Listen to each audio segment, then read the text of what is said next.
오늘은 데살로니가 후서 2장에 있는 말씀을 보도록 하겠습니다. 데살로니가 후서 2장 3절 4절에 있는 말씀입니다. 누가 아무렇게 하여도 너희가 미혹하지 말라. 먼저 배도하는 일이 있고 저 불법의 사람 곧 멸망의 아들이 나타나기 전에는 이르지 아니하리니 저는 대적하는 자라. 범사에 일컫는 하나님이나 숭배함을 받는 자 위에 뛰어나 자존하여 하나님 성전에 앉아 자기를 보여 하나님이라 하느니라. 7절 불법의 비밀이 이미 활동하였으나 지금 막는 자가 있어 그 중에서 옮길 때까지 하리라. 3절, 4절, 7절을 제가 낭독했습니다. 지난 안식일에 우리는 버가모 시대에 어떻게 사단의 보좌가 이 땅에 세워지는지를 역사적으로 우리가 연구를 했습니다. 오늘은 이 버가모 시대에 사단의 불법의 비밀이 어떻게 이 세상에 나타나게 되었는지에 관한 역사를 공부하도록 하겠습니다. 지난 안식일과 거의 비슷한 내용이 되지만 조금 방향이 다릅니다. 지난 안식일에는 이 세상의 정치적인 권자를 인간들을 통치하는 사단의 권자가 어떻게 이 세상에 세워졌는지를 연구했다면, 오늘은 우리 인간들의 영혼을 어떻게 통치하려고 하는 하나님의 율법을 변경해서 인간들의 마음속에 심어주고 그로 인하여 모두가 다 그 불법의 비밀을 만든 사단을 섬기도록 하려고 하는 사단의 그 계교가 어떻게 이루어졌는지에 대한 역사를 오늘 좀 공부를 해보려고 합니다. 그런데 이런 일은 어떻게 일어나느냐? 첫째는 먼저 배도하는 일이 있을 것이다. 배도하는 일. 이것은 곧 하나님의 종들이 배도하는 일이 일어날 예언입니다. 그리고 그들을 통하여 뭐가요? 불법의 사람이 나타난다. 배도하는 일로 인하여 불법의 사람이 나타날 것이다. 이런 사단의 불법의 비밀이 이미 어떻게 됐다고요? 활동하였으나 그 시대에는 막는 자가 있었다 그랬습니다. 여러분, 우리가 선악의 대쟁투에서 가장 핵심적인 것은 무엇입니까? 전쟁의 핵심적인 문제는 무엇이죠? 하나님의 율법입니다. 사단은 하나님의 율법을 어떻게 하려고요? 지킬 수 없도록 그리하여 변경시켜서 자기가 만든 법을 이 세상 거민들이 지키도록 하는 것이 사단의 뭡니까? 계획이에요.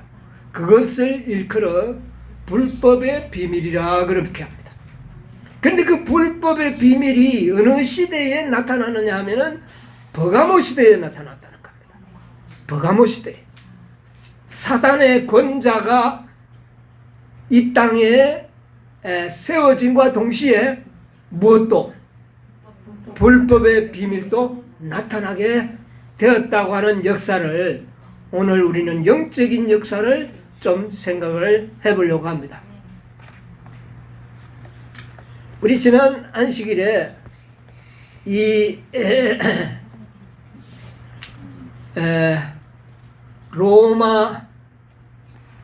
로마의 역사를 통해서 이교 로마와 법학 로마로 구분을 하는데, 이교 로마는 우상 숭배를 하는 황제가 인간들을 통치하는 그런 시대였습니다. 그런데 법학 로마는 뭡니까? 하나님을 믿노라고 하는 사람이 하나님의 종이라고 자처하는 자가 결국 배도하여 자기가 성전에 앉아서 뭐가 되어버립니까? 자기가 하나님이라. 그리고는 하나님의 법을 어떻게 하는 겁니까? 변경시키는 이런 일을 하게 돼서 그 자가 통치하는 기간을 법학 로마의 시대라 그렇게 이야기합니다. 그래서 오늘은 이 법학 로마, 바로 이 불법의 비밀이 어떻게 세상 역사 속에서 등장하게 되었는지를 오늘 좀 생각을 해보도록 하겠습니다. 우리는 이 버가모 시대에 보면 버가모 2장, 계시록 2장 예, 버가모 교회가 계시록 2장에 있죠. 계시록 2장 14절 15절을 한번 읽어봅시다. 그러나 내게 두어 가지 책망할 것이 있나니 거기 내게 발람의 교훈을 지키는 자들이 있도다. 발람이 발락을 가르쳐 이스라엘 앞에 올무를 놓아 우상의 제물을 먹게 하였고 또 행음하게 하였느니라. 이와 같이 내게도 니골라 당의 교훈을 지키는 자들이 있도다. 그러므로 회개하라. 그리하지 아니하면 내가 내게 속히 임하여 내 입의 검으로 그들과 싸우리라. 이제 끝까지 보겠습니다. 자, 여기 보니까 이 버가모 교회 시대에 하나님께서는 그들을 책망하는 말씀 가운데 어떤 말씀이 기록이 되어 있느냐 하면은 너희들이 무슨 교훈을? 발람의 교훈을 지키는 자들이 있다. 발람이 발락을 가르쳐. 이 발람은 누굽니까? 처음부터 거짓 선지자입니까? 예, 하나님의 선지자가. 발락은 누구죠? 모압 왕입니다. 이박 모압 왕인데 이 왕에게 계책을 가르쳐 줘가지고 이스라엘로 하여금 다 어디에 빠지도록? 예, 우상 숭배에 빠지고 우상의 제물을 먹도록 하고 그들의 음행에 가담하도록 계교를 놓았던 자가 누구냐면은 발람입니다. 그렇죠? 예. 자, 그러면 이 버가모 시대에 이 발람의 역사는 저 이스라엘 역사를 거슬러 올라가면 언제 있었던 역사입니까? 발람이 역사가 가나안 변경에 이제 가나안 땅이 육안으로 볼 수 있는 그런 변경에 왔을 때에 이런 역사가 일어난 겁니다. 여러분, 이것이 오늘날 우리들에게 매우 중요한 역사적인 교훈이 될 수가 있는 겁니다. 버가모 시대는 옛날에 지나간 역사 아닙니까? AD 313년에서부터 538년까지 그 시대의 역사지만 사실은 그 시대의 역사를 통하여 이 시대를 살아가고 있는 우리들에게 매우 놀라운 이 진리 또 예언을 깨닫게 해주는 것입니다. 그러므로 우리 정신 잘 차려야 돼. 아, 그거 뭐 그때 그 시대에 그랬구나 이렇게 생각하면 안 돼요. 이것은 우리들에게 적용되는 말씀이에요. 요한계시록 2장 3장에 나오는 7교회의 모든 역사는 이 시대를 살아가는 우리들에게 적용하도록 기록된 역사들입니다. 지나간 역사라고 생각하면 안 돼요. 지나간 역사를 통하여 미래를 보여주기 위하여 기록된 말씀이라는 것이죠. 예, 이것을 잘 기억해야 됩니다. 자, 이 사단은 발람의 계교를 통하여 이스라엘을 완전히 다 우상숭배에 빠지도록 이렇게 만들었잖아요. 아주 성공한 계략이었어요. 그렇죠? 이 계략은요, 사단의 놀라운 이 두뇌에서 나온 아주 고도의 그 머리가 좋은 사단의 IQ가 얼마나 좋은지 모르지만 정말 그 놀라운 두뇌에서 나온 개교입니다. 이 개교는 버가모 시대에도 실제적으로 이루어졌지만 마지막 때도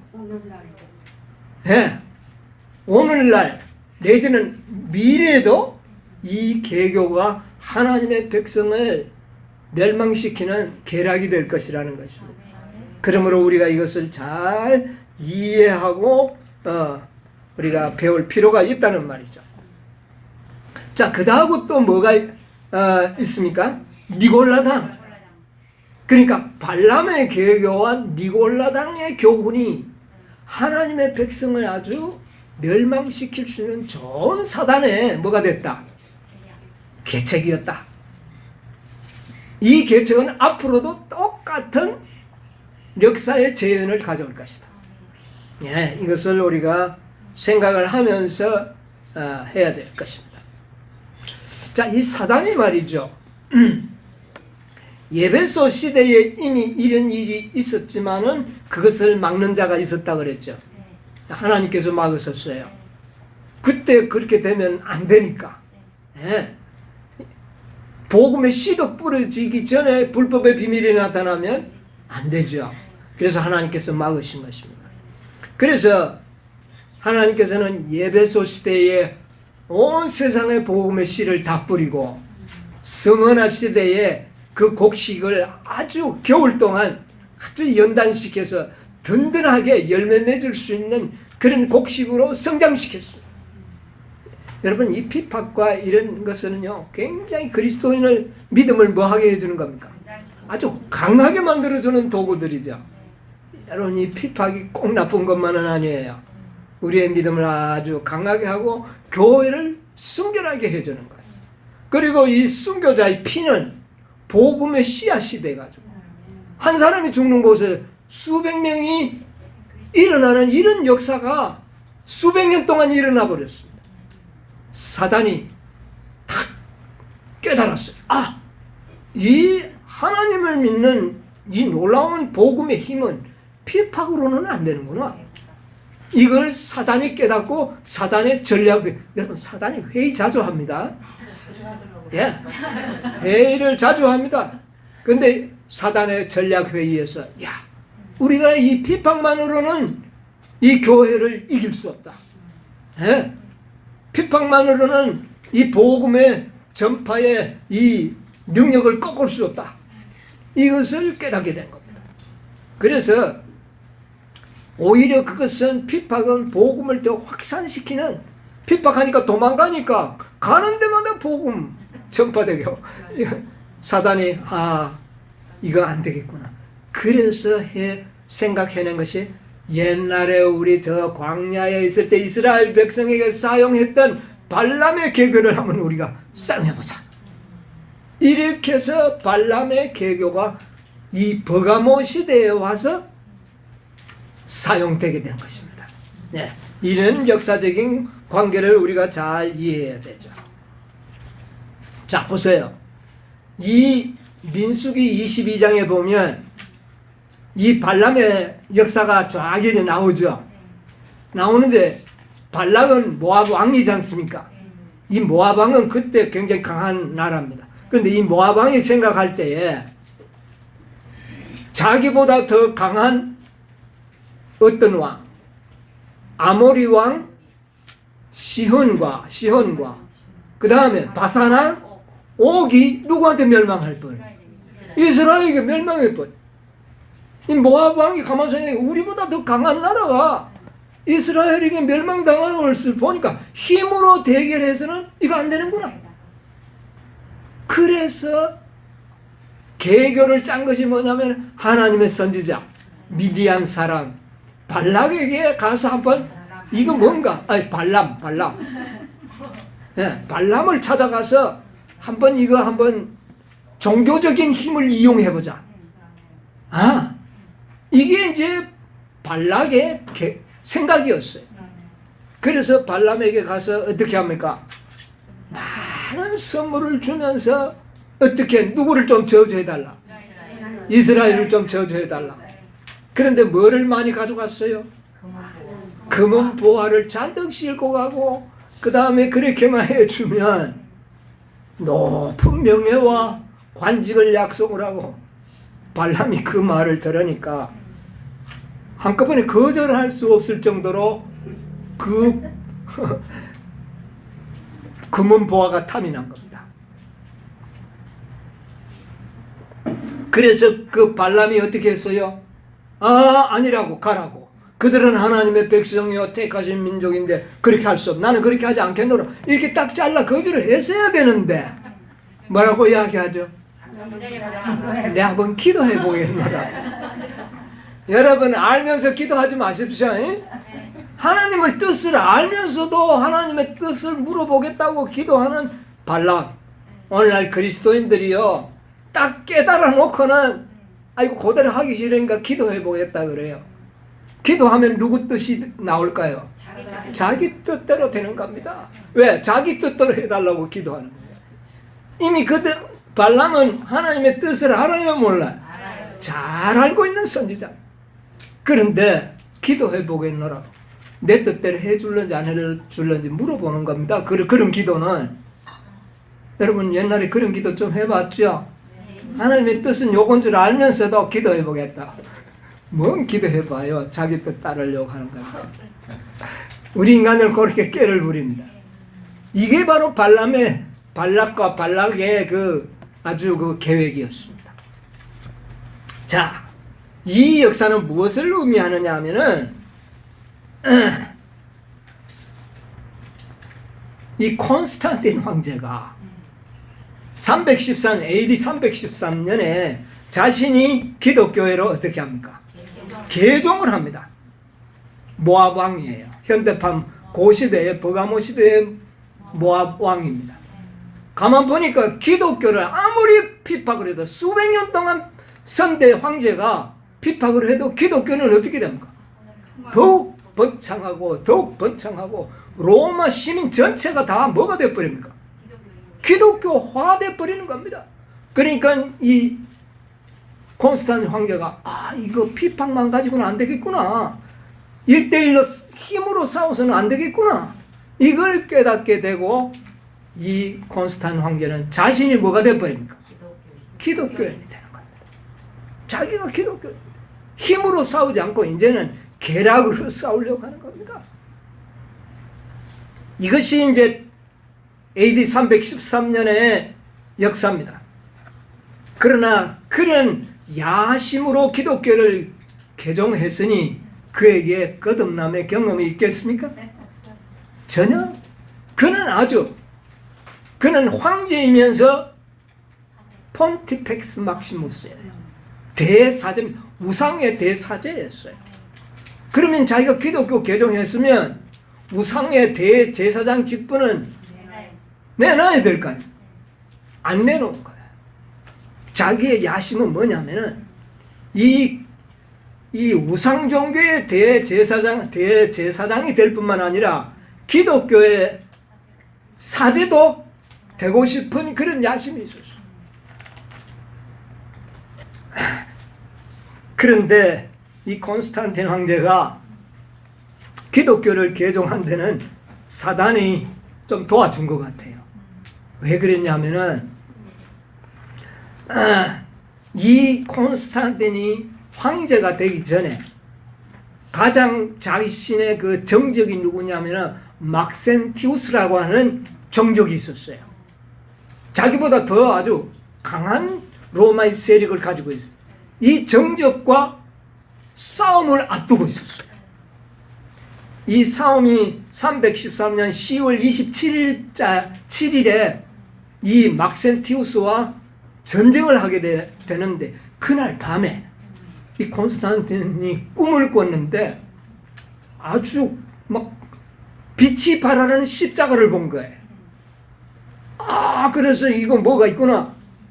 그래서 그는 개종했다. 그래서 많은 사람들이 마치 이 콘스탄틴 황제가 무슨 계시라도 보는 것처럼 그 꿈을 아주 대서특필하고 기독교의 개종을 당연시하는 그런 일이 있었습니다. 개종의 빌미를 그런 꿈이 만들어 주었던 거예요.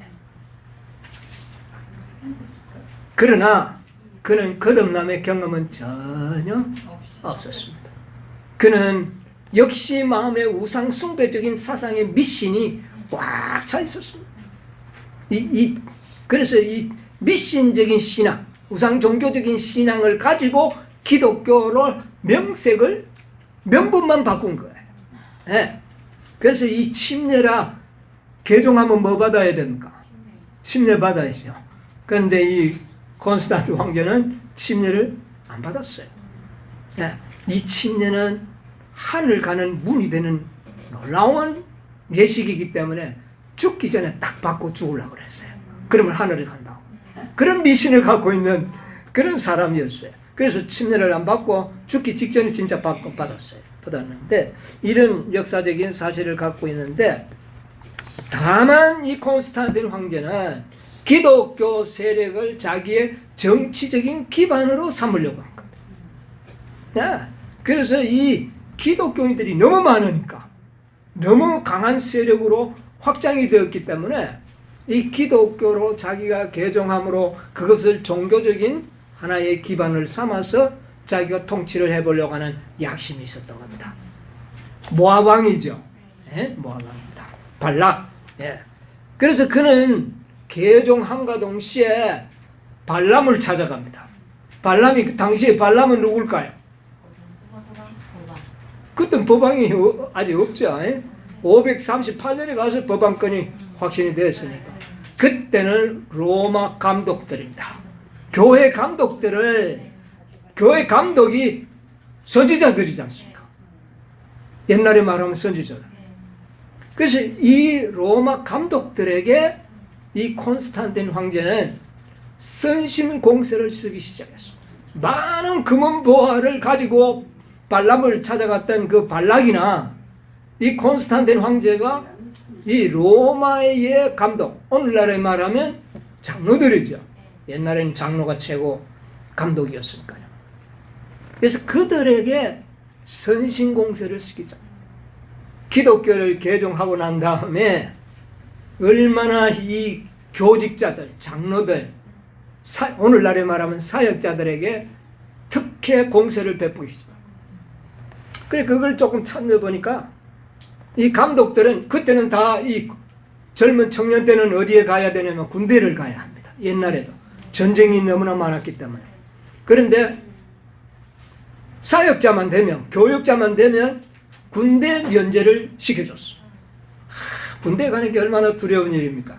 그런데 군대 면제 시켜주고, 그 다음에 세금을 면제시켜줍니다. 세금 안 내도 돼요. 오늘날 교회 세금 안 내는 제도가 있죠. 그게 바로 콘스탄틴 황제가 세웠던 그 제도에서 시작이 된 겁니다. 자, 그 다음에 사법적인 특권도 내려줬어요. 교직자들이 혹시 범죄하면은 일반 법정에 가지 않고 교회 법정에 스스로 재판할 수 있는 권세도 줬어요. 그러니까 적당하게 넘어가는 경우들이 많이 있었습니다. 자, 그 다음에 네 번째로는 교회 건축을 자유자재로 할 수 있도록 해줬어요. 그리고 교회 지을 때 많은 경제적인 후원을 해주는 이런 일을 했습니다. 그래서 그때 지은 교회들이 오늘날 이런 교회가 아니고 성당입니다. 왜 이 성당 건축이 화려했느냐 하면은 옛날에 신전들은 화려합니까 안 합니까? 뭐 조각상들이 있고 그림들이 있고 아주 그 분위기가 엄숙한 그런 분위기가 우상 숭배의 그 신전에서 이루어졌습니다. 그래서 기독교로 개종한 사람들이 와서 기독교의 예배는 아주 단순했습니다. 지금도 그렇지만 그때도 단순했는데 우상 종교를 가진 사람들이 개종해 보니까 예배 드리러 가보니 밋밋한 게 뭐 그냥 건물 하나 지어놓고 성경 읽고 뭐 하는 게 전혀 흥미가 없는 겁니다. 그러니까 콘스탄틴 황제가 교회를 화려하게 지어라. 저 신전보다 더 화려하게 지어라. 그래서 그 물자들을 막 대주는 것. 그래서 교회를 지을 때 어떻게 지느냐? 막 화려하게 돔으로 짓고 온갖 조각들 새겨 붙이고 온갖 화려한 그림들을 다 그려서 교회를 장식한, 들어가 보니까 화려한 겁니다. 오늘날 성당들 옛날 그게 교회인데 들어가 보세요. 제가 이태리 로마에 가서 성당들을 들어가 보니까 들어가면서 위압을 당할 만큼 그런 교회를 그때 당시에 다 지어준 겁니다. 예. 그리고는 교직자들은 국가에서 보조금을 줍니다. 국가에서 월급의 얼마를 대신 내주는 거예요. 얼마나 특기가 좋습니까? 이렇게 돼요. 뿐만이 아닙니다. 우상숭배자들이, 이 교를 믿던 우상숭배자들이 기독교를 개종하면 선물로 주는데 금을 나눠줬어요. 네. 가난한 모든 사람이 금화를 나눠주고 침례복을 다 나눠줬어요. 세상에 이렇게 법적으로 특혜를 베푸니까 우상 종교를 믿고 있던 많은 그 우상 신을 섬기던 사람들이 개종할까요, 안 할까요? 엄청난 많은 사람들이 개종을 해서 기독교 안으로 들어오는 것입니다. 다수가 어떤 자들이 되어버릴까요? 신실하게 믿던 교회 숫자보다는 이런 특혜를 통하여 교회에 들어온 우상숭배자들, 거듭남의 경험이라고는 전혀 없고 이 왕이 베풀어준 이 특혜를 받기 위하여 개종한 신자들이 가득 차게 되고, 그 다음에 이 교역자들, 오늘날의 말하면 종교 지도자들, 감독들은 너무 국가적인 혜택을 많이 받으니까 성직 그 자체를 매매하는 일이 일어나게 되고, 그만큼 이 교회는 그때 그런 현상이 일어나게 된 겁니다. 이 제도를 교회 감독들이 그 콘스탄틴 황제로부터 주는 그 특혜를 감사히 받으면서 하나님을 배도하는 일이 일어난 겁니다. 네, 배도하는 일이 있고 그랬잖아요. 이것을 받아야 됩니까? 안 받아야 됩니까? 그것을 거절하지 않았던 겁니다. 누구처럼? 옛날에 발람처럼. 네? 그것을 받으려고 그 발락 왕에게 찾아간 것 아닙니까? 네. 이런 역사가 버가모 시대에 일어난 거예요. 제가 간단하게 이야기하지만 이 역사는 아주 200년 3세기 동안 천천히 그것이 이루어지는 겁니다. 여러분, 우리 인간들이 살아봐야 그때 당시에 수명은 뭐 5, 60년 평균 수명 사는데, 사단은 그런 일을 수백 년의 역사를 통하여 서서히 만들어가는 겁니다. 사단은 우리 인간들의 수명과 사단의 수명은 너무나도 다르죠. 하루살이의 수명과 우리 사람의 수명을 비교할 수가 없지 않습니까? 우리 인간은 하루살이와 같아요. 예? 잠시 있다가 없어지는 안개와 같은 존재들이 그 사단의 수많은 시간을 계산을 해서 이루어나가는 일을 인간들이 그걸 느낄 수 있나요? 못 느끼는 겁니다. 그래서 그 당대의 발락왕이었던 콘스탄틴이 주는 그 모든 특혜를 넙죽넙죽 받아 먹으면서 황제가 시키는 일을 아멘 하면서 다 받았다. 배도가 일어난 겁니다. 이것이 바로 그 버가모 시대에 일어난 역사라는 것을 여러분께서 이해하셔야 됩니다. 그래 가지고 모든 로마 감독들이 아주 황제가 하는 일에 찬동을 하고 동의를 하면서 교회가 세속화되어 갈 때에 드디어 AD 321년 3월 7일에 일요일 공휴일 칙령이 내린 겁니다. 일요일에는 공휴일 하라, 쉬어라. 일요일. 그러니까 일요일은 콘스탄틴 황제가 이교 그 우상 숭배의 대사제가 되어 있었지 않습니까? 그러면 우상 숭배의 제일은 어느 날입니까? 우상숭배의 예배일은 일요일입니다. 왜? 그들이 섬기는 최고의 신은 태양신입니다. 미드라 신. 히람 말로 하면 제우스 신을 섬기는 제일이 제우스가 태양이지 않습니까? 그래서 그 신의 제일을 가지고 공휴일로 만드는 겁니다. 그러니까 우상숭배자들이 좋겠어요, 안 좋겠어요? 우상의 일요일을 지키던 그런 습관이 있는 자들이 그날을 공휴일로 만들어주니까 쌍수를 들고 환영을 한 겁니다. 그리고 우상숭배자들이 개종은 했지만 기독교의 그런 어떤 깊은 성경의 진리가 그들에게는 전혀 없었어요. 그들은 너무나 좋은 겁니다. 그래서 그들은 기독교인이 일요일에 예배를 드리는 무리들이 생겨난 겁니다. 왜 생겨나느냐? 여러분, 일요일을 법적으로 공휴일로 만들었으니까 기독교인들은 어느 날을 지켜야 됩니까? 안식일을 지켜야, 토요일을 지켜야 된단 말입니다. 그러니까 일요일도 쉬고 토요일도 쉬니까 자기 경제적인 문제가 생기지 않겠어요? 두 날을 쉬고 나니까 먹고 사는 일이 힘들어져요. 그래서 그때부터 다수의 그리스도인들이 우리 이왕 쉬는 날에 우리 예배도 하나님께 예배도 드리자. 이런 가짜 그리스도인들이 공공연하게 생겨나기 시작합니다. 자, 그리고는 이 콘스탄틴 황제가 어떻게 하냐면 우상 종교를 핍박하는 겁니다. 어디로 개종하도록 유도하느냐? 기독교로 개종하도록 이 콘스탄틴 황제가 만듭니다.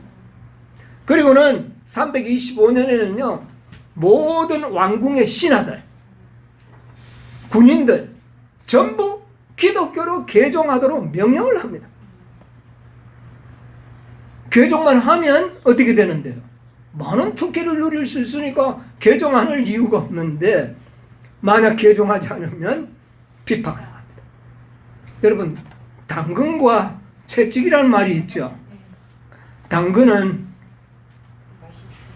맛있는 거 아닙니까? 채찍은 고통이에요. 이 당나귀들이 참 깨가 많다고 그러죠. 당나귀들이 깨가 많아 일을 잘하네요. 그러면 어떻게 합니까? 당근을 줄에 막대기에 매가지고 이 당나귀 코 앞에다가 딱 매달아 놓습니다. 그러면 당나귀가 그걸 먹으려고 자꾸 이러는데 뒤에서 채찍을 딱 때리면 이건 벼락같이 달리면서 일을 잘하는 거예요. 앞에는 당근이요, 뒤에는 채찍. 이래서 당나귀를 일을 시켜 먹듯이 우상 숭배자들을 앞에 당근을 딱 놔놓고 기독교 개종하면 맛있는 당근을 먹게 해주고 뒤에는 뭐가 있습니까? 핍박이에요. 그래서 우상 종교를 오히려 법적인 문제를 어렵게 만들어 신전들을 다 무너뜨리고 신전을 교회로 만들고 막 이런 법적인 제한이 들어왔어요. 그러니까 기독교인들이 가짜 기독교인들이 얼마나 좋겠어요. 이야, 이런 때가 이거 오는 게 있구나. 그래서 거듭남의 깊은 경험이 없는 자들은 그것을 좋아하게 되는 겁니다. 자, 진짜 종교 자유가 마음껏 허락이 되는 겁니다. 기독교를 믿는 자유. 왕이 도와주니까 얼마나 좋겠어요. 이런 현상이 수십 년, 100년 시대를 흘러가니 얼마나 기독교회가 외적으로 번창하겠습니까? 이래서 이 콘스탄틴 황제는 모든 우상 종교자들을 기독교화시킵니다. 그리고 일요일을 공휴일로 만들어 놨는데 일요일 안 지킨다고 당장 핍박 처음부터 한 게 아닙니다. 자, 이제 일요일은 법적 공휴일이에요. 그러니까 기독교인이 그렇게 반대할 이유는 없잖아요. 처음부터 안식일 지키면 되니까. 그런데 문제는 이겁니다. 일요일을 법적 공휴일로 지키고 그 다음에 기독교인은 뭐를 지킵니까? 토요일 안식일을 지킵니다. 이 두 날이 본의 아니게 공휴일로 지키게 되는 겁니다. 자, 그 제도를 계속 가니까 어떤 일이 일어나겠어요? 어떤 일이 일어나겠어요? 개인적으로도 어떤 사람은 이틀 놀다가 보니까 경제적으로 문제가 생기고, 그 다음에 국가적으로도 어떻게 될까요? 세상에. 두 날을 놀게 되니까 이 노동력이 굉장히 부족하게 되죠. 그러니까 경제적인 문제가 봉착이 되는 겁니다. 그래서 그때부터는 이 콘스탄틴 황제가 생각하는 것이 뭔가 예배일을 하나로 만들어야 되겠다. 이 기독교인들에게 양보를 좀 받아야 되겠다. 네. 여러분, 자연스러운 현상 아닙니까? 그래서 안식일 교회, 안식일 교회잖아. 안식일을 지키는 기독교인들이, 신실한 무리들이 그걸 갑자기 받아들이겠어요? 안 받아들여요. 그런데 다수의 기독교인들, 엉터리 기독교인들은 이거 일요일로 예배일로 변경하는 일을 그들은 어떻게 합니까? 찬동하는 겁니다. 그런데 소수의 무리들은 그것을 어떻게 할까요? 안 받아들이는 거예요. 안식일을 고집한다. 그러니까 이미 그 정도 상황이 왔을 때는 안식일을 고집하는 자들이 수요가 많을까요? 많지가 않습니다. 그러니까 다수에 의하여 일요일을 하나님께 예배 드리는 날로 그들이 결정할 수 있는 권한이 생깁니다. 민주법칙에 의하여. 이것이 그 버가모 시대에 일어나게 된 겁니다. 제가 지금 몇백 년의 역사를 짧게 이야기하니까 좀 실감이 덜 올는지 모르지만 그런 일이 일어났다 그 말입니다. 그 시대에. 그래서 이 콘스탄틴 황제가 이 교회 지도자들에게, 그 작은 무리들에게, 또 로마 감독들에게, 자, 보라, 모든 이교인들은 다 자기 거 버리고 교회에 왔지 않느냐? 하나님 섬기고 예수 믿고 다 하지 않느냐? 그런데 너희들도 뭔가 그럼 좀 양보해야 되지 않겠나? 네? 자, 너희들 말이야, 안식을 지키지 않고 일요일은 예배 드려라. 일요일 예수님 부활한 날 아니냐? 이런 명분을 주기 시작한 겁니다. 이 꾀를 낸 것이 바로 로마에 타락한 교회의 감독들이에요. 네.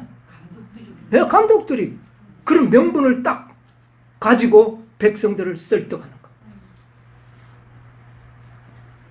거예요. 네. 자, 일요일은 위에 태어나신 예수님이 부활한 날 아니냐? 이런 명분도 주고, 이제 우상 숭배자들에게 당근과 채찍을 사용했는데 이제는 누구한테요? 기독교인들에게 당근과 채찍을 딱 넣는 겁니다. 예배일을 일요일만 바꾸면 굉장한 특혜가 너희들에게 주어진다. 그러나 안 하면은 이제 핍박이 가해질 수 있는 그런 이 여건이 버가모 시대의 형성이 되는 거예요. 군대 징집할 때 면제시켜준다. 예, 처음에는 이제 그 모든 기독교인들이 그렇게 했는데, 그 다음에는 이제 보세요. 자, 두 날을, 그래서 일요일에 예배일을 지키는 기독교인들이 절대 다수가 되는 역사가 이루어지는 겁니다. 우상 종교에서 개종했던 자들은 전부 그걸 찬동을 하니까요. 그리고 그런 자들이 교회의 다수가 됐다는. 자, 그리고 문제는 뭡니까? 두 날이 쉬게 되니까 국가에 아주 경제적인 아주 어려운 재앙을 초래한다. 그러니까 양보해라. 이렇게 되는 거예요. 그러니까 다수가 다 양보하겠다는데 소수의 무리가 어떻게 하는 겁니까? 양보하지 않는 겁니다. 이러니까 이들에게는 뭐가 이제 사용이 될까요? 채찍이 사용. 계속 이렇게 일을 하면은 내가 베풀어주는 모든 특혜를 너희들에게 주겠다. 그러나 안 하는 자들은 이제는 어떻게 하겠다? 채찍을 칠 수 있는 여건이 이 시대에 이루어지는 겁니다.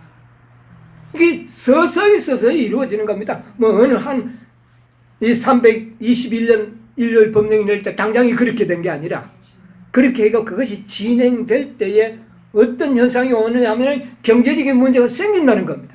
두 날을 쉬니까 이런 현상이 올 것을 사단은 알까요, 모를까요? 알죠, 있죠. 그런 때가 될 때에 이런 명분을 주는 겁니다.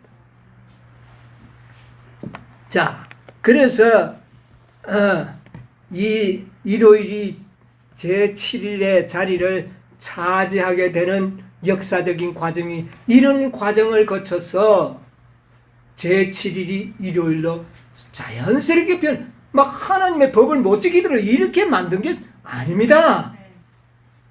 어떤 명분 때문에? 경제적인 명분.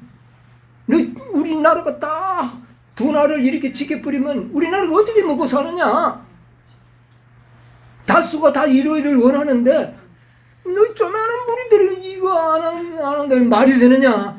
이런 분위기가 그 시대에 이루어졌다는 거죠.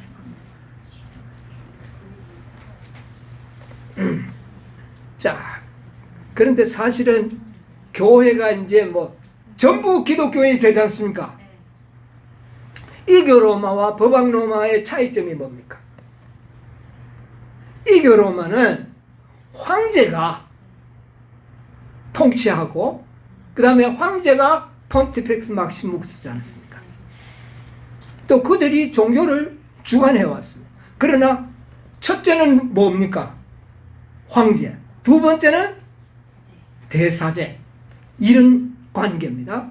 그런데 법학 로마는요, 폰티펙스 막시묵스, 사제가 왕권을 가지는 거예요. 이건 뭐가 다르죠? 그래서 이 같은 로마지만 황제가 종교를 간섭하는 것과 그 다음에 종교가 정치를 주관하는 것, 이것이 다른 거예요.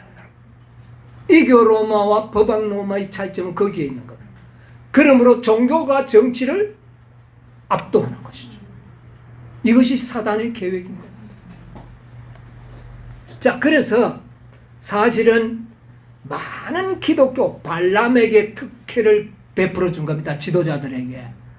결과적으로 기독교는 승리한 것 같으면서 완전히 패배를 당하게 된 거예요. 신전은 없어졌지만 신전이 교회 안에 들어와 버렸어요. 교회가 신전이 됐어요.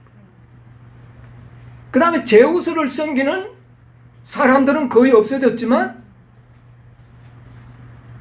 제우스가 교회 안에 누가 되어버릴까? 하나님이 제우스가 하나님이라는 이름을 살짝 변경시켜 들어온 거예요. 우상 숭배가. 그 다음에 우상 숭배들이 가장 큰 신은 제우스, 그 다음에 어느 신입니까? 아폴로. 아들, 제우스의 아들이잖아. 하나님의 아들이 누굽니까? 예수님이죠. 아폴로는 예수라는 이름을 딱 뒤집어 쓰고 우상 숭배가 들어오고. 그 다음에 세 번째 이교 신은 누구였어요? 다이아나. 다이아나는 마리아라고 하는 가면을 쓰고 교회에 들어요. 그래서 교회가 하나님은 제우스가 되어버렸고 예수는 아폴로가 되고 마리아는 다이아나가 되고, 그래서 기독교의 가면을 쓰고 이 우상 숭배가 교회 속으로 쏙 들어온 거예요. 그 교회가 어느 교회입니까? 로마 캐토릭. 그런데 캐토릭을 갖다가 기독교라고 합니다. 그러니까 불법의 사람이 나타나 자기를 어디에 앉아? 성전에 앉아. 데살로니가 후서에 성전에 앉아 자기를 뭐라고 하느냐? 하나님. 이 일이 이 버가모 시대에 이루어집니다. 그리고는 우상을 섬기던 제1일이 일요일이 뭐와 바꾸어졌더라? 안식일로.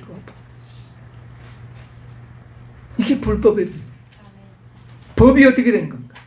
넷째 계명이 바뀌고 그 자리에 뭐가 들어서 제7일 그 자리에 제1일이 들어간 거예요. 이게 불법의 비밀이에요. 이 일이 버가모 시대에 이루어진 겁니다. 이 역사가 긴 역사고 설명이 많이 필요한 그런 역사를 제가 아주 요약해서 지금 한 시간에 말씀을 드리고 있습니다. 이것을 대쟁투에 보면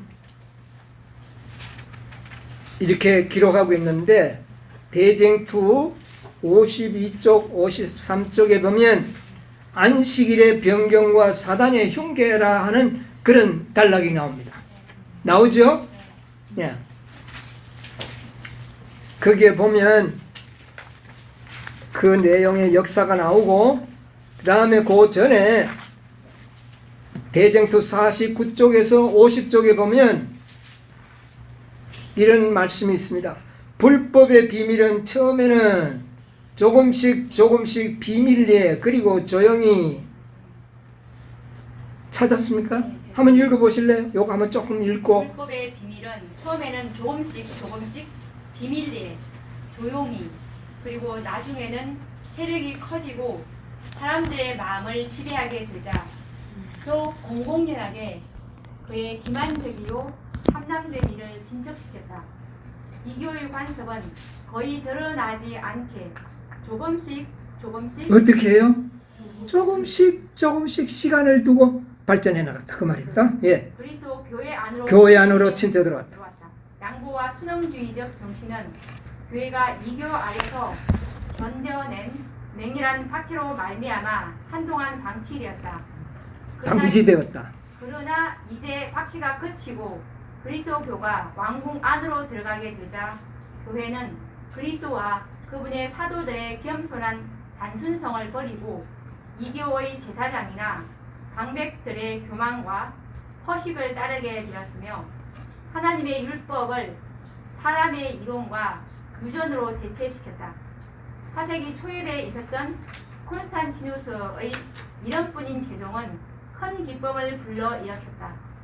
그러나 실상은 세상이 의의 형식의 탈을 쓰고 교회 안으로 들어온 것이었다.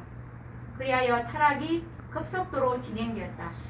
표면적으로는 이교가 정복당한 듯 했으나 실상은 승리자가 되었다. 이교의 정신이 온 교회를 지배하였다. 이교의 교리, 의식, 미신이 그리스도인이라고 공언하는 많은 사람의 예배와 신앙에 혼합되었다. 이러한 이교와 그리스도 교회 사이의 타협은 하나님을 대적하고 하나님보다 자기를 더 높이리라고 예언된 죄악의 사람의 발전을 초래하였다. 이러한 거짓 종교의 거대한 조직은 사탄의 능력의 걸작품, 곧 스스로 보좌에 앉아서 자기의 뜻대로 세상을 지배하고자 하는 그의 노력의 기념탑이다. 예, 거기까지만 보겠습니다. 이런 역사가 이 예언의 신이 이렇게 간략하게 요약을 해서 말씀하고 있는 겁니다. 자, 그래서 실제적으로는 기독교가 세상을 정복하는 것 같았지만 내막은 어떻게 됩니까? 사단이 교회를 정복하는 그런 일이 일어나는 겁니다. 이게 바로 발람의 개교입니다. 발락과 발람 이 두 사람의 개교예요.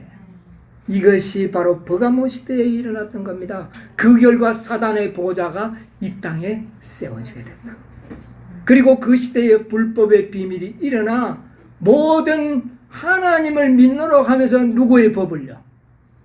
사단이 만든 법을 지키는 이런 아주 엉뚱한 일이 일어나는 겁니다. 이게 불법의 비밀이에요. 자, 이 불법의 비밀이 일어나도록 성공하도록 만든 하나의 원인이 있었는데 그것이 바로 니골라당의 교훈입니다.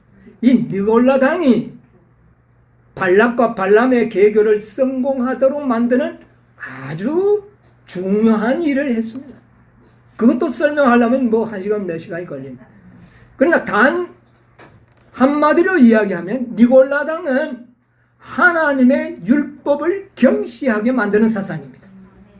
다른 것 아닙니다. 니골라당은 여러 가지 많은 이야기들이 있지만은 결론적으로는 하나님의 율법을 경시하는 사상. 하나님의 율법의 경시 사상이 만연되었기 때문에 율법 변경에 대하여 별로 저항이 그 시대에 없었다는 것입니다. 아주 자연스럽게 그것은 이루어져 버린 것입니다. 무슨 사상 때문에?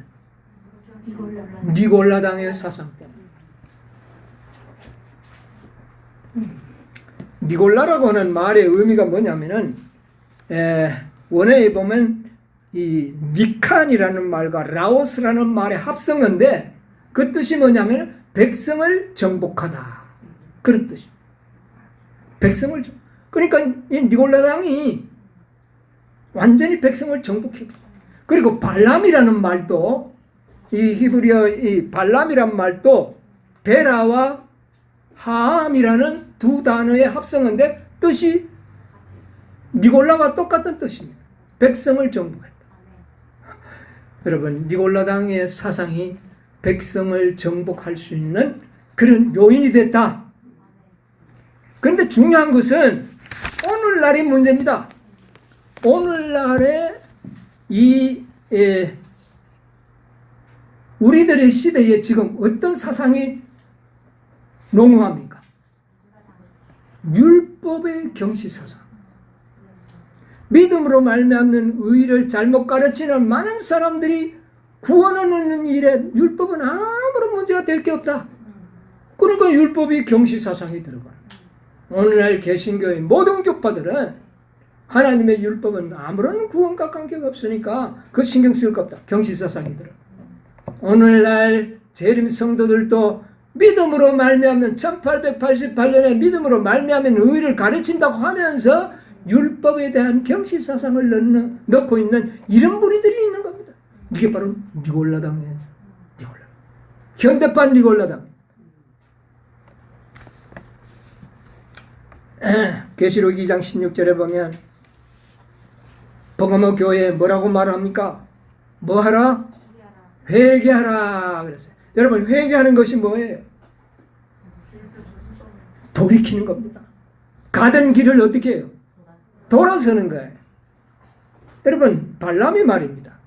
발람이 회개하라. 회개하지 않으면 내 입의 검으로 싸우리라. 그렇게 이 버가모 교회에게 말씀을 했는데 발람이 어떻게 했어요? 그것 때문에 이렇게 몇 번이나 기도하고는 결국은 갑니다. 가다가 보니 어떻게 됐어요?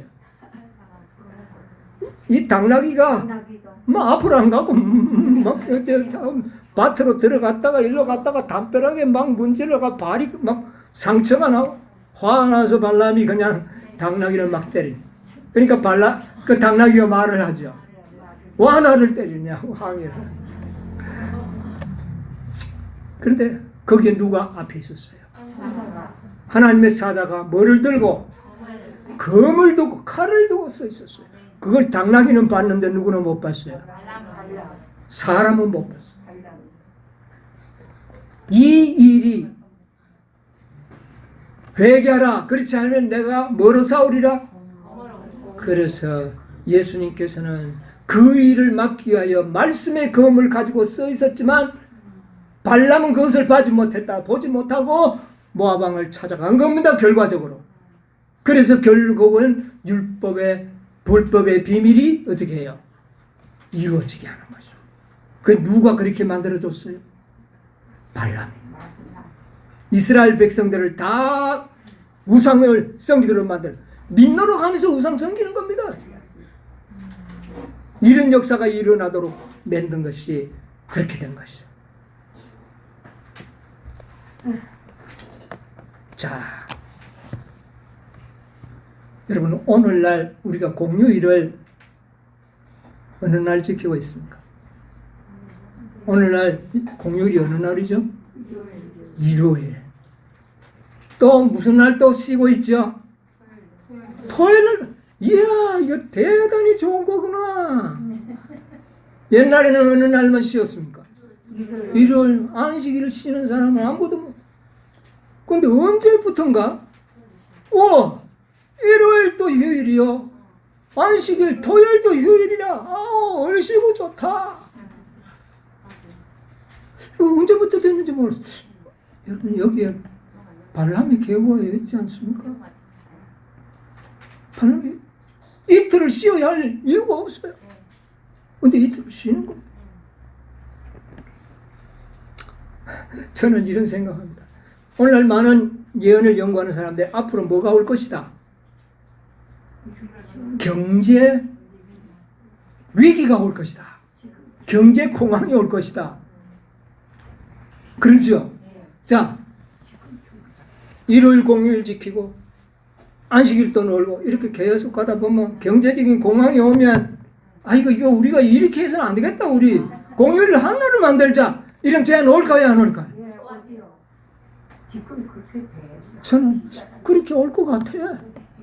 경제적인 문제를 타파하기 위해서는 공휴일 일이 많아서는 안 되겠다. 이거 좀 줄이자. 이런 운동이 올 것 같아요? 안 올 것 같아요? 나는 올 것 같아요. 발람의 계보가 싹 써 있었어요. 그리고는 당근과 채찍을 사용할 겁니다. 어느 날을 계속 지키도록 만들까? 토요일 지키도록 해줄까요? 토요일 지키는 사람은 거기서 없어요. 뿐만 아니라 조금만 핍박하면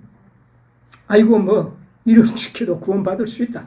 이래가지고 일요일에 동참하는 토요일 신자들이 있을까요? 없을까요? 그러면 결국 안식일을 고소하는 자는 몇 명이나 될까요? 극소수의 표가. 이런 때가 되면 당근은 앞에 놓고 채찍을 뒤에 때릴 때에 누구에게 비박이 오겠어요? 누구에게요? 극소수의 무리에게 비박이 오겠어요. 여러분, 일요일 법령이 그렇게 세워질 겁니다. 안식일 안 지키면 일요일 안 지키면 막 강제로 지키도록 이런 것이 아니라 경제적인 문제를 빌미로 삼아서 우리는 이런 국가적인 대재앙을 헤쳐나가기 위해서는 부득불 우리는 한 날을 양보해야 되지 않겠나? 이런 식으로 모든 공론이 모아지지 않을까요? 지금 그렇게 시작이 되는 우리 집사님 벌써 보고 계시네. 아니 뉴스 들으니까 그런 거. 그렇게 될 가능성이 있는 겁니다. 이건 제가 짐작컨대 그렇습니다. 왜? 옛날에 이렇게 했던 거죠.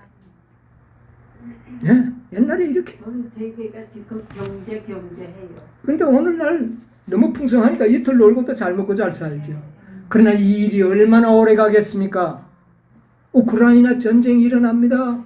각 곳에서 흉년이 듭니다. 그렇게 계속 흥청망청 이틀을 놀면서 살 수 있는 날이 오래 갈까요?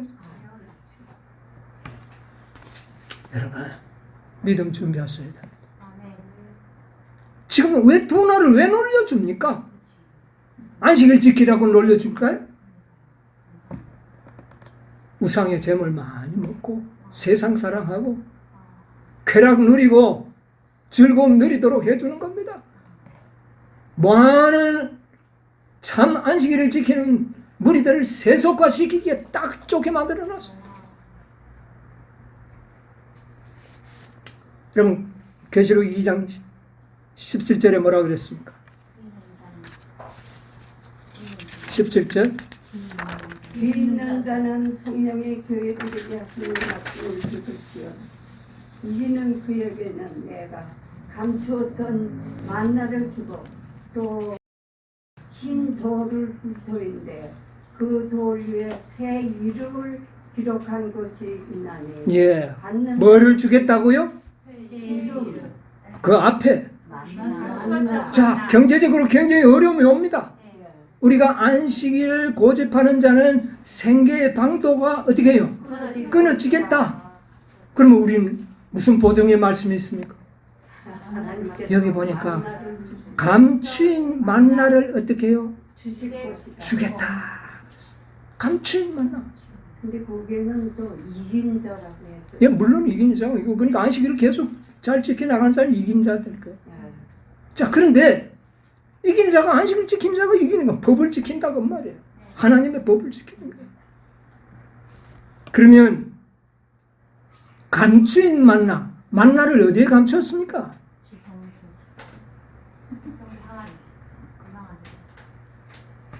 옛날에 그 만나 항아리를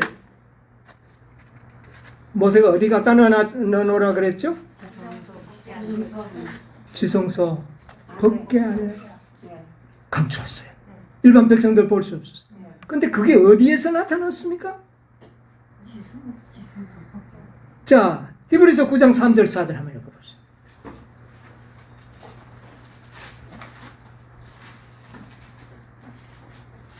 또 둘째 휘장 뒤에 있는 장막을 지성소라 일컫나니 금향로와 화면을 금으로 싼 언약궤가 있고 그 안에 만나를 담은 금 항아리와 아론의 쌍난 지팡이와 언약의 비석들이 있고 자, 보니까 그게 옛날에는 지상성소에 지성소에 있었는데 나중에 보니까 그게 다 없어졌잖아요.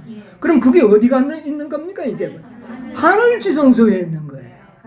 하늘 지성소에 감추어 놓은 겁니다. 그런데 버가모 시대의 허락이 뭡니까? 내가 너희들에게 감추인 뭐를요? 만나를 주리라. 아멘. 이게 보증입니다. 하나님께서 우리에게 감추었던 만나를 주시겠다는 거예요. 우리는 앞으로 생계의 방도가 끊어질 날이 분명히 올 때에 우리에게는 뭐를 먹이실까요? 만나. 감추었던 만나. 근데 그 만나가 어디에 감춰져 있다고요? 지성소. 성소가 아닌 지성소. 어디에 있는 성소? 하늘에 있는 지성. 그러면 그곳에 들어간 자만 먹을 수 있어요. 아멘. 누구만이 지성소에 들어갔죠? 누가 지성소에 들어갔죠? 셋째 천사의 기별을 참으로 받아들인 자. 지성소에서 죽지 않고 살아남은 자들. 그들은 지성소에 감추어져 있는 뭐를요? 만나를 먹게 된다. 그들이 누굽니까? 14만 4천. 버가모 시대에 주어진 만나의 허락은 14만 4천인들을 위하여 주어진 허락이라는 거예요. 버가모 시대에 감추인 만나 먹은 사람 없어요?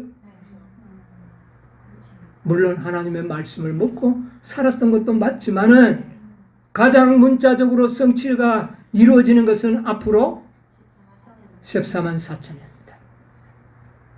감추인 만나. 아멘. 우리를 먹여 살려주실 것에 대한 보증을 말씀하십니다. 여러분, 모든 시대의 축복은 마지막 이 시대를 살아가는 남은 백성들에게 주어진 축복입니다. 자, 그리고 그들에게는 흰 돌을 주겠다. 흰 돌은 어떤 사람이 받았는지 아십니까? 옛날 법정에서요, 재판을 할 때 피고인들에게 배심원들이 돌이 두 개가 있어요. 흰 돌과 검은 돌이 있어요. 그런데 흰 돌이 나와야 무죄가 되고 검은 돌이 되면 유죄가 돼요. 여러분, 마지막 조사 심판에서 흰 돌을 받아야 되는 겁니다. 조사 심판에서 검은 돌을 받는 자들은 멸망을 받을 것이다. 흰 돌을. 자, 그 다음에 또 흰 돌은 어디에 사냐? 운동 경기장에서 사용됐습니다. 운동 경기를 하고 승리하면 흰 돌을 줬어요. 그게 그때 관습입니다. 버가모 시대의 로마의 관습이었어요. 그 다음에 싸워서 승리하는 자에게 줬어요. 검투사들. 검투사들이요, 원수 서로 죽이는 검투에서 승리하는 자들에게 흰 돌을 주고 거기에 이름을 새겨줬어요. 그 이름을 가진 그 돌을 가면 그 나라 어떤 곳에 가도 특혜를 받는 그런 돌을. 여러분, 14만 4천인들은 조사 심판에서 힘들을 받게 될 것입니다. 아멘.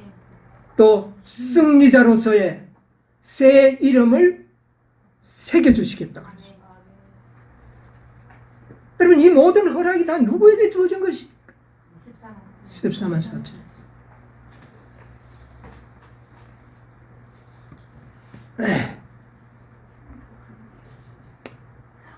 계시록 3장 12절에 보면 이기는 자는 내 하나님 성전에 기둥이 되게 하리니 그가 결코 다시 나가지 아니하리라. 내가 하나님의 이름과 하나님의 성 곧 하늘에서 내 하나님께로부터 내려오는 새 예루살렘의 이름과 나의 새 이름을 그의 위에 기록하리라. 여기 보니까 새 이름을 기록하겠다 그랬죠? 네. 승리자들에게, 이기는 자들에게. 자, 그 다음에 계시록 14장 1절에 또 내가 보니 보라 시온산에 어린 양이 시온산에 섰고 그와 함께 어떻게 해요? 14만 4천이 있었는데 그 이마에 어린 양의 이름과 그 아버지의 이름이 쓴 것이 있다. 승리자들에게 쓰여진 이름. 14만 4천이 있다. 버가모 시대에 이미 이 약속이 주어져 있는 것입니다. 여러분, 승리자가 되시기를 원합니까? 아멘. 감추의 만나를 먹기를 원합니까? 아멘. 우리는 지성소의 삶을 살아야 됩니다. 아멘. 이런 자들에게 주어진 놀라운 축복이 이 버가모 시대에 이미 주어졌다는 것입니다. 불법의 비밀이 어떻게 세워졌는지 역사를 오늘 공부하면서 우리는 이 불법의 비밀 속에서도 참으로 승리자로 남을 수 있는 그런 하나님의 충실한 남은 백성들이 되어야 하는 것입니다. 그들이 바로 14만 4천의 아멘. 이 놀라운 비밀을 우리에게 공개해 주신 우리 하나님께 감사하고 우리 모두 승리자들의 그 모임에 여러분과 제가 함께 서게 되기를 간절히 바라면서 오늘 말씀을 마치도록 하겠습니다.